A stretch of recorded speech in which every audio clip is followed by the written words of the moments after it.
Good afternoon, class.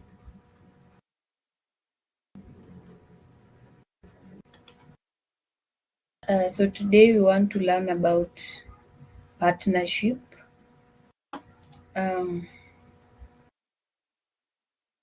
and partnership is a relationship between persons who engage in a business with an aim of marketing profits, or an association of two or more persons who run a business as co-owners.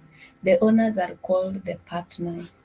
So when you talk about partnership, it's just a relationship between two persons or more, or it is an association of two or more persons who run a business as the co-partners. So we call them partners. And the business is called a partnership business. It is owned by a minimum of two and maximum of 20, except for partnership who provide professional services.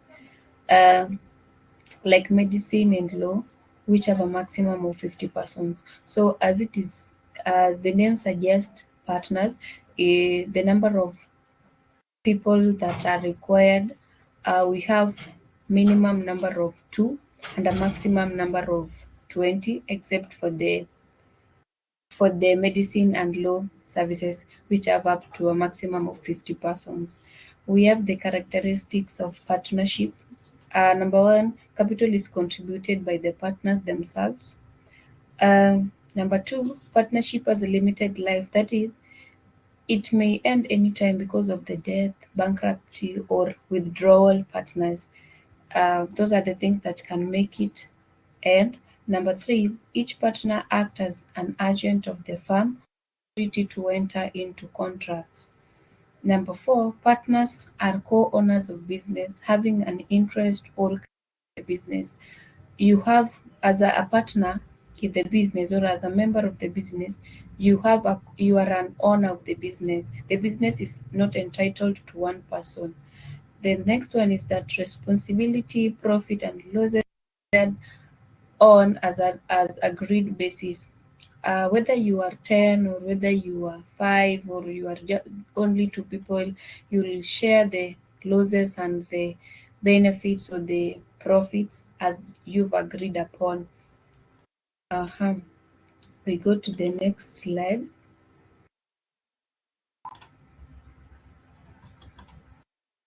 We look at the formation of partnership.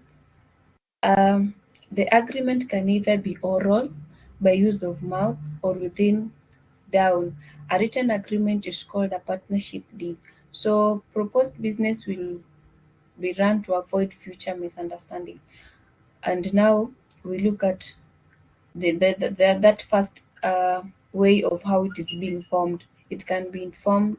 It can be formed through oral agreement. The contents of the partnership deed vary from one person to another depending on the nature of the business, but generally it contains the name, the location, and the address of the business. The purpose of the business: one, capital to be contributed by cash partner, rate of interest on capital, drawings by partners, and rate of interest on drawings, salaries and commissions um, to partners, rate of interest on loans from partners to the business. Then we have procedures of dissolving the partner, profit and loss sharing. There are so many ways in which you can get the instant capital to start the partnership. So now we look at the sources of capital. After knowing how it is being formed, after knowing that it is being formed on the basis of oral agreement and maybe others, but the main thing is oral agreement because it is going to be a relationship between two or more people. So they must orally agree and maybe write some rules that will guide them in the business. So, having looked at that, let us now look at the sources of capital. Number one is partnership contribution. When they want to start that business, each partner is expected to contribute. So, that is why we say partners contribution. That is the first source of capital. The number two, loans from banks and other financial institutions. They can decide and agree maybe to go and take loans from the bank, specifically for the business purpose. Number three is getting items on hire purchase. They can take items then, or they deposit some amount, they come and sell them as with the time they pay the amount of the debt. Then we have trade credit as well, can also do that, plowing back profit and leasing and renting. Having looked at that, we can now know the advantages of this partnership. Number one, as we had talked about, we had discussed about sole proprietorship. So, unlike sole proprietorship, they used to enjoy maybe the profit and the losses themselves, and they also it also wanted like less legal formalities. It was very easy to start, but unlike that, let us now see the advantages of partnership.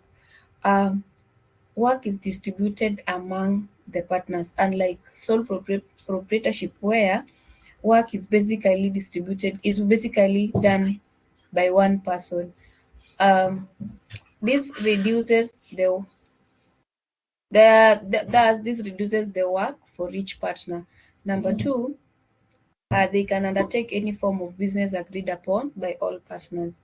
There are few legal requirements in the formation of a partnership compared to limited liability company.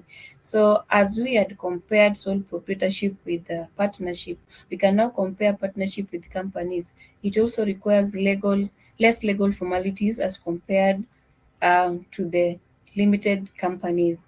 Then losses and liabilities are shared among partners, so no one is entitled to any loss or entitled to any profit.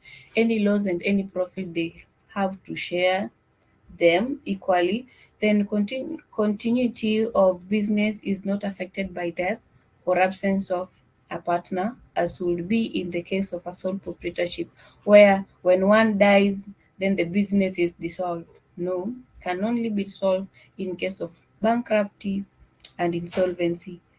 Members of partnership enjoy more free days and are flexible than owners of a company. Uh-huh.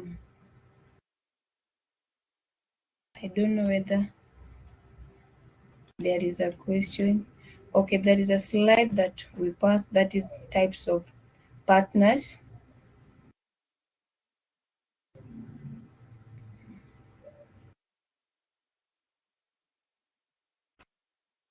So you can go through the types of partners. So in our next class, maybe that is where we will start from. We'll start from the types of partners. Otherwise, have a nice afternoon and we'll meet next time.